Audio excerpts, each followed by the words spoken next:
हाथरस में एक लड़की के साथ सामूहिक बलात्कार किया गया, जिसके बाद बलात्कारियों ने पकड़े जाने के डर से उसे मारने की पूरी कोशिश की। अधमरी हालत में उसे अस्पताल ले जाया गया। 14 दिन बाद इलाज के दौरान ही दिल्ली के एक अस्पताल में उसकी मौत हो गई। पोस्टमार्टम के बाद ही आधी रात में रोते बिलखते परिजनों के सामने यूपी पुलिस ने उसका अंतिम संस्कार भी कर दिया, जिसके बाद पीड़ित परिवार ने पुलिस प्रशासन पर जबरन अंतिम संस्कार करने का आरोप लगाया। इस मामले में सुप्रीम कोर्ट में जनहित याचिका लगाई गई, जिसमें लोगों ने मांग की है कि इस मामले की जांच सुप्रीम कोर्ट अपनी ही निगरानी में कराए। वहीं यूपी सरकार ने इस मामले को सीबीआई को सौंपने को कहा है, जिसके बाद 6 अक्टूबर को सुप्रीम कोर्ट में chief justice Sharad Arvind Bobde, justice A S Bopanna, justice V Ram Subramanian की बेंच ने जनहित याचिका पर सुनवाई की।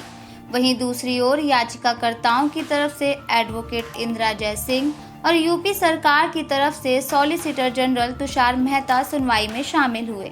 सुनवाई करते वक्त कोर्ट ने इस मामले को भयानक और हैरान कर देने वाली घटना बताई।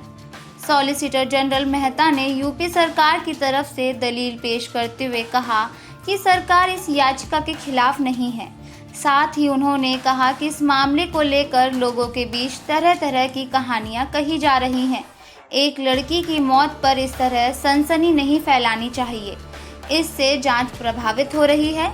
ऐसे में कोर्ट को इस मामले को सुपरवाइज करना चाहिए।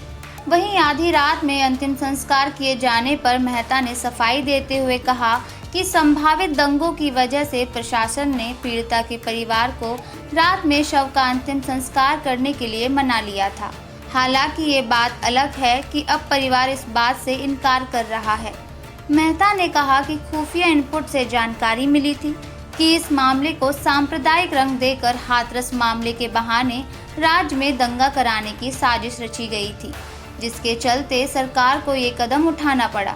वहीं दूसरी ओर इंदिरा जयसिंह ने पीड़ित परिवार की सुरक्षा का मुद्दा कोर्ट के सामने रखा और इस मामले को SC/ST एक्ट में रखने की बात कही, जिस पर कोर्ट ने यूपी सरकार से गवाहों और परिवार की सुरक्षा को लेकर सवाल किए। पीड़ित परिवार के पास वकील है या नहीं और इलाहाबाद हाई कोर्ट का स्टेटस क्या है, इन मुद्दों पर प्लान लिखित में मांगा है। वहीं कोर्ट ने इंदिरा जयसिंह और बाकी याचिकाकर्ताओं से सवाल किया कि उन्होंने अपनी याचिका इलाहाबाद हाई कोर्ट में क्यों नहीं लगाई, जिस पर जयसिंह ने कहा कि वह इस मामले की सुनवाई यूपी के बाहर कराना चाहते हैं, जैसे कि उन्नाव गैंग रेप केस में हुआ था।